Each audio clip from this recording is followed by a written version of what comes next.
সুপ্রিয় দর্শক বিন্দু, আসসালামু আলাইকুম। শুরুতেই জানিয়ে দেব আজকের সংবাদ শিরোনাম, তারপরে থাকবে এ নিয়ে পুরো বিস্তারিত। দিল্লির দাসত্ব গ্রহণের জন্য বাংলাদেশ স্বাধীন হয়নি, মন্তব্য জয়নুল আবেদিন ফারুকের। এবার পুরো বিস্তারিত। রাওয়ালপিন্ডি থেকে মুক্ত হয়ে দিল্লির দাসত্ব গ্রহণের জন্য বাংলাদেশ স্বাধীন হয়নি বলে মন্তব্য করেছেন বিএনপির চেয়ারপারসনের উপদেষ্টা ও জাতীয় সংসদের সাবেক বিরোধী দলীয় চিফ হুইপ জয়নুল আবেদিন ফারুক। রাজধানীর জাতীয় প্রেস ক্লাবের সামনে গণতন্ত্র ফোরামের উদ্যোগে সীমান্তে বাংলাদেশি নাগরিক হত্যা ও ভারতীয় আগ্রাসনের প্রতিবাদে এক অবস্থান কর্মসূচিতে তিনি এই মন্তব্য করেন। ভারতকে উদ্দেশ্য করে জয়নুল আবেদিন ফারুক বলেন, আধিপত্যবাদ, আগ্রাসন, গণতন্ত্র হত্যার জন্য বাংলাদেশের মানুষ সামাজিকভাবে প্রস্তুত নিচ্ছে আপনাদের বিশুদ্ধচারণ করার জন্য। কারণ বাংলাদেশের মানুষ ৭১-এ খালি পায়ে যুদ্ধ করে দেশ স্বাধীন করেছিল, রাওয়ালপিন্ডি থেকে মুক্ত হয়েছিল দিল্লির দাসত্ব গ্রহণ করার জন্য নয়। তিনি বলেন, আমি একটি পত্রিকায় দেখেছি ভারতের ৫২৭টি পণ্যের মধ্যে বিষক্রিয়া পাওয়া গেছে। ইউরোপীয় ইউনিয়ন সেগুলো নিষিদ্ধ করে দিয়েছে। আরেকটি পত্রিকায় দেখলাম তাদের ২টি ওষুধের ক্যান্সারের মিশ্র উপাদান পাওয়া গেছে। সিঙ্গাপুর, হংকং সেগুলো বন্ধ করে দিয়েছে। আজকেও সীমান্তে একজনকে গুলি করে হত্যা করা হয়েছে। যদি বন্ধু হও, যদি আমাদের প্রিয় ব্যক্তি হও, যদি আমাদের প্রতিবেশী হও, তাহলে সীমান্তে অহরহ গুলি কেন? তাই আজকে বাংলার জনগণ, বাংলাদেশের মানুষ গণতন্ত্রের জন্য লড়াই শুরু করেছে।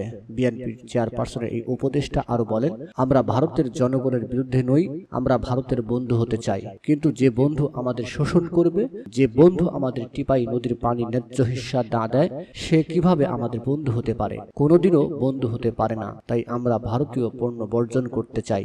সীমান্ত হত্যা বন্ধ করো, আগ্রাসন নীতি পরিহার করো, বাংলাদেশের রাজনীতির নগ্ন হস্তক্ষেপ বন্ধ করো। কারণ আপনার দেশের গণতন্ত্র থাকবে, আর আমার দেশের গণতন্ত্র যাতে না থাকে সেই ব্যবস্থা করবেন।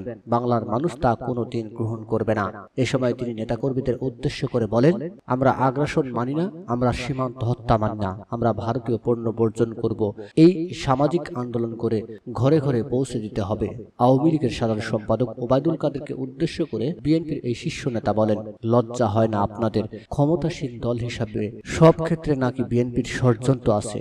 আমরা নাকি ষড়যন্ত্র করে ক্ষমতায় যেতে চাই? ষড়যন্ত্র করে ক্ষমতায় আপনারা আওয়ামী লীগ গেছেন, 111 সৃষ্টি করেছেন আপনারাই।